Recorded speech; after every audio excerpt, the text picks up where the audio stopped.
Choosing which aspect ratio to edit your project in can be a bit tricky. So in today's video, I wanted to just quickly break down a bunch of different aspect ratios you can use, when to use them, and what values to actually type in your sequence settings to edit in that aspect ratio. Let's start out with 16:9. This is what the video you're currently watching is uploaded in. It's pretty much a standard at the moment, and it's probably what your camera is already shooting in. If you want to edit in a 16:9 aspect ratio, you can use the values right here for 1080 or the values right here if you're editing 4K footage. And I'll put the rest of the values for the other aspect ratios over here when we get to them. If we take it a little bit wider, we'll end up with an 18:9 aspect ratio. This is something you'll see a lot more lately, as it's the aspect ratio of newer phone screens and even computer screens. The advantages of editing in an 18:9 aspect ratio is that you're future-proofing your videos a bit by preparing them for where phone screens and computer displays are headed, and you're also just editing in a nice 2:1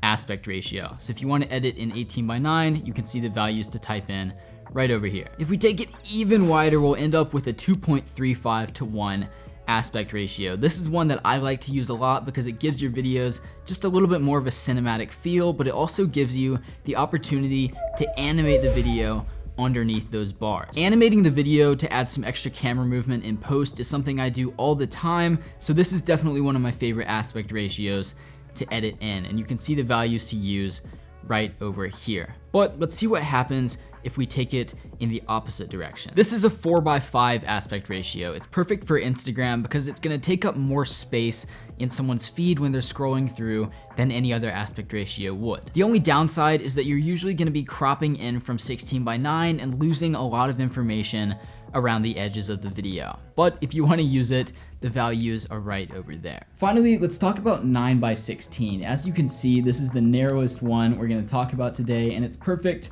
for IGTV or Instagram stories, and especially for TikTok. So it could be a trend, or it could just die out. It could keep going and be the next big thing. We don't really know, but if you do it, it's best to shoot vertical so you're not cropping in and losing a ton of information. Finally, there are creative aspect ratios like 4:5, which can give your videos a bit of a vintage feel, and that's why you're gonna wanna use an aspect ratio like 4:5 or a square. Is just to make your videos seem like they're maybe a bit vintage, like they're shot on a different kind of camera. Using a non-conventional stylistic aspect ratio is also a great way to boost the engagement on your video. A few weeks ago, I posted a vlog that was edited in a 4:5 aspect ratio, and it seemed like quite a lot of people had something to say about it.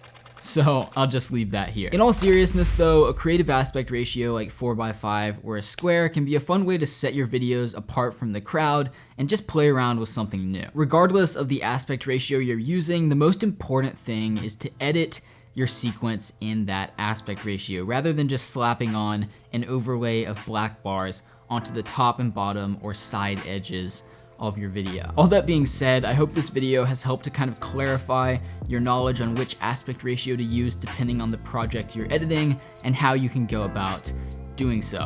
And if you learned something or enjoyed this video, feel free to show your support by leaving a like on the video, sharing it with your friends, or even subscribing to my channel. I upload new filmmaking tutorials every 1 to 2 weeks, so subscribe to see more, and I'll see you in the next one.